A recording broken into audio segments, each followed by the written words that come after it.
Welcome to the Salmon Runs YouTube. Enjoy the video.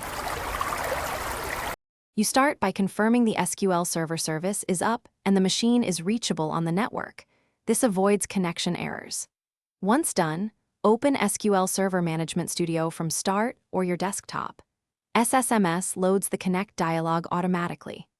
Make sure you have the server name, choose the correct authentication method, and keep your username and password handy so you can input them without interruption and proceed to the next step. You now pick the server type and type the server name or IP address exactly as configured. Small typos cause failures. Next, select Windows Authentication for integrated login or SQL Server authentication when using a specific SQL account, and then enter the username and password. If you need a specific database, change it under Options and adjust the network protocol or connection timeout. These detailed settings resolve issues with named instances or slow networks, so make the choices that match your environment. Click Connect and wait for Object Explorer to populate with server objects. That visual confirmation means you're logged in.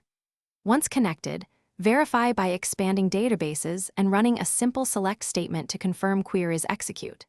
If the connection fails, read the error message to guide you, then make sure SQL Server service is running, firewall rules allow the port, the instance name and credentials are correct, and network routing is functional. One targeted fix usually gets you back in quickly. Thanks for watching.